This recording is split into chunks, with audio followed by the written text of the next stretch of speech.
Assalamualaikum warahmatullahi wabarakatuh, teman-teman dimanapun kalian berada. Semoga dalam lindungan Allah Subhanahu Wa Taala. Kenalin, nama saya Sofia Ranti Tumangger dari program studi komunikasi dan penyiaran Islam semester 4. Nah, pada kali ini kita akan membahas mengenai peran komunikasi dalam mengatasi stres dan kecemasan. Nah, ini merupakan salah satu pembahasan dari mata kuliah hadis tematik dakwah dan komunikasi, di mana dosen pengampunya yaitu Bapak Haji Muhammad Iqbal Abdul Muin LCMA. Nah, adapun pembahasan kita pada kali ini yaitu yang pertama, definisi dari stres dan kecemasan, dan yang kedua yaitu hadis terkait stres dan cemas, dan yang ketiga yaitu teknik komunikasi untuk mengatasi stres dan kecemasan, dan yang keempat yaitu contoh penerapan yang kita terapkan untuk mengatasi stres dan kecemasan tersebut. Nah, selanjutnya kita akan beralih ke slide berikutnya. Nah, di slide ini kita akan membahas mengenai definisi dari stres, di mana stres ini merupakan reaksi fisik dan mental alami terhadap pengalaman hidup, dan stres juga merupakan cara tubuh untuk merespons segala jenis tuntutan ataupun ancaman. Jadi teman-teman, bahwasanya stres ini alamiah dari fisik maupun mental manusia itu gitu, terhadap pengalaman yang terjadi pada hidupnya gitu. Lalu untuk slide berikutnya yaitu kita akan mengetahui bahwasanya dari stres itu kita akan tahu bahwasanya ada jenis-jenis daripada stres itu sendiri. Nah, di pembahasan saya cantumkan pada slide ini yaitu ada 2 jenis stres, di mana yang pertama yaitu stres akut. Stres akut ini merupakan jenis stres bersifat jangka pendek dan seringkali disebabkan oleh peristiwa atau situasi tertentu nih teman-teman. Jadi seperti contoh nih, ketika mahasiswa mungkin ya mendapatkan tugas yang banyak mungkin, ataupun mahasiswa semester akhir sedang mengurus tugas-tugas akhir gitu kan, dan itu bisa menjadi kesetresan terhadap diri mereka sendiri dan mental ataupun fisik yang mereka alami gitu. Itu namanya salah satu jenis stres akut. Nah, yang kedua yaitu stres kronis, di mana stres ini disebabkan oleh tuntutan atau tekanan yang terus-menerus dan tak kunjung reda seiring berjalannya waktu gitu. Jadi ini stresnya ini sangat sudah melebihi dari akut gitu. Nah, ini disebutkan dengan jenis stres kronis nih teman-teman. Jadi ini penyembuhannya tentunya sangat panjang ya waktunya untuk memulihkan stres ini gitu. Ini disebabkan kemungkinan karena adanya traumatik dari kecil mungkin ya sampai besar, jadi terbawa-bawa gitu kesetresannya. Lalu yang ke slide berikutnya kita akan membahas definisi dari kecemasan. Nah, kecemasan ini adalah suatu kondisi ketegangan ataupun rasa tidak aman atau kerisauan yang timbul dikarenakan mengalami kejadian yang tidak menyenangkan nih teman-teman. Nah, kita cari salah satu contoh. Nah, misal nih ada 2 wilayah nih. Yang satu wilayah ini sudah terkena longsor, dan satu wilayah ini dekat dari wilayah terkena longsor tersebut gitu. Jadi yang orang-orang di wilayah yang belum terkena longsor ini akan merasakan kecemasan gitu, rasa ketegangan dan rasa tidak nyaman atau tidak aman yang mereka rasakan. Dan ini merupakan contoh dari kecemasan itu sendiri gitu. Lalu di slide berikutnya, di slide ini kita akan bahas mengenai hadis tentang stres dan kecemasan. Nah, teman-teman, inilah mulianya Islam itu ya. Jadi untuk adapun masalah kelelahan, kekhawatiran yang kita hadapi, selalu ada solusi di balik itu. Nah, ada hadis yang diriwayatkan oleh Bukhari nomor 5642 dan Imam Muslim nomor 2573 yang berbunyi, Bismillahirrahmanirrahim, ma yusibul muslima min nasabin wala wasabin wala hammin wala haznin wala adhin wala ghammin hatta asyaukatin yusakuha illa kafarullaha biha min khotoyah.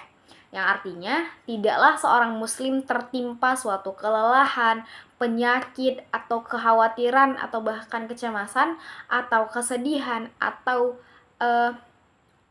bahkan duri yang melukainya, melainkan Allah akan menghapus kesalahan-kesalahannya. Ini merupakan hadis yang diriwayatkan oleh Bukhari nomor 5642 dan Imam Muslim nomor 2573. Selain ini, teman-teman, kita akan membahas tentang teknik komunikasi dalam mengatasi stres dan kecemasan. Yang pertama itu adalah pendengaran aktif. Nah, ini menjadi teknik kita untuk dalam mengatasi stres dan kecemasan. Yang pertama itu kita menjadi orang yang memiliki pendengaran yang aktif, menjadi pendengar yang simpati dan empati. Nah, for example, kita punya teman-teman yang mengalami stres ataupun kecemasan yang memang berlebihan mungkin ya.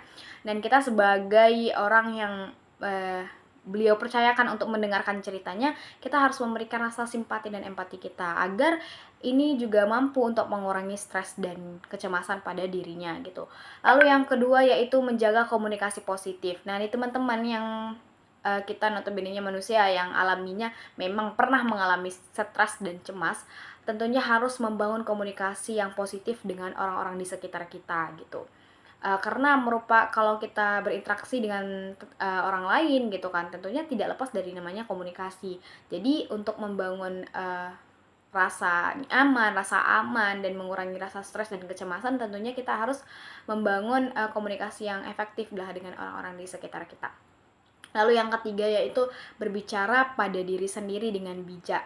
Nah, ini merupakan teknik komunikasi yang melibatkan penggunaan afirmasi positif terhadap diri kita sendiri. Nah, nih teman-teman, ini sangat yang ketiga ini sangat bermanfaat sekali ya untuk kita, dikarenakan kita lah yang mengetahui diri kita sendiri gitu kan.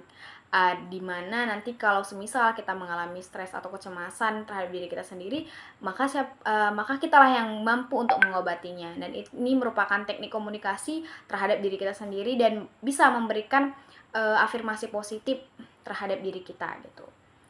Contohnya nih teman-teman, setiap bangun pagi mungkin ataupun setiap kita ingin melakukan aktivitas, kita selalu memberikan afirmasi positif terhadap diri kita agar mengurangi rasa stres dan kecemasan yang tidak akan kita dapatkan gitu. Nah, pada slide terakhir ini teman-teman, ini merupakan contoh dari penerapan.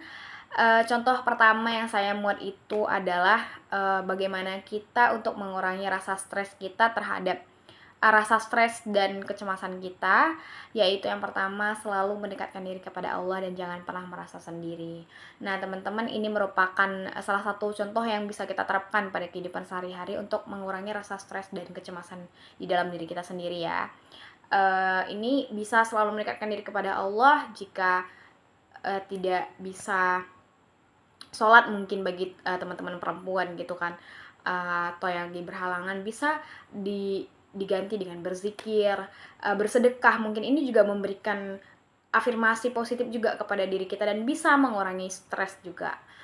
Lalu yang contoh kedua yaitu menjaga silaturahmi terhadap orang-orang yang ada di sekitar kita. Tentunya kita sebagai makhluk sosial tidak akan terlepas dari yang namanya interaksi dan komunikasi.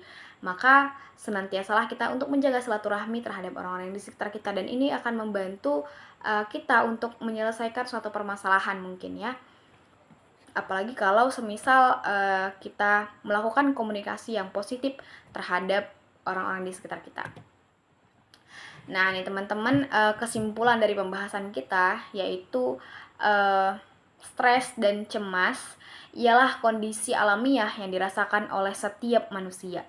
Kendati demikian, tetaplah mendekatkan diri kepada Allah dengan ibadah dan selalu menjaga hubungan antar sesama manusia. Nah, baik teman-teman, kita akan ke kuis untuk mengetes ingatan teman-teman tentang pembahasan kita tadi. Nah, soal pertama itu adalah, ada berapakah pembahasan yang kita bahas? Kira-kira mana nih teman-teman jawabannya paling tepat? A, B, C, atau D? Nah, bener banget nih teman-teman, jawabannya adalah A. Ada 4 pembahasan. Nah, teman-teman, kita lanjut ke soalan berikutnya. Pertanyaannya adalah, ada berapakah jenis stres yang terdapat pada pembahasan? Kira-kira mana nih teman-teman jawaban yang tepat untuk menjawab pertanyaan dari itu? Ya, benar banget. jawabannya adalah D. Ada 2 jenis dari stres. Oke teman-teman, nah di soal ketiga yaitu kondisi suatu ketegangan, rasa tidak aman, pengertian dari A. Kecemasan, B. Senang, C. Sedih, D. Kalut. Nah menurut teman-teman sendiri nih, mana nih jawaban yang tepat untuk menjawab dari pertanyaan di atas? Yap, bener banget, jawabannya adalah A. Kecemasan. Lalu kita beralih nih ke soalan yang nomor 4. Pertanyaannya adalah, hadis tentang stres dan cemas diriwayatkan oleh, kalau teman-teman ingat materi kita tadi pasti tahu di jawabannya apa. Yap, bener banget, Bukhari dan Muslim. Nah nih teman-teman, kita beralih ke soalan yang terakhir, yaitu menjadi pendengar yang baik merupakan upaya dari A. Mengurangi stres dan cemas, B. Semakin stres, C. Semakin risau, atau D. Semakin menjadi gila. Nah teman-teman, kira-kira mana nih jawaban yang tepat untuk menjawab pertanyaan ini? Nah bener banget, jawabannya adalah A. Mengurangi stres dan cemas. Dengan berakhirnya kuis tadi teman-teman, maka berakhir pula pembahasan kita. Terima kasih banyak bagi teman-teman yang sudah mendengarkan materi yang telah saya sampaikan. Sampai bertemu lagi di lain waktu ya teman-teman, dan sampai jumpa.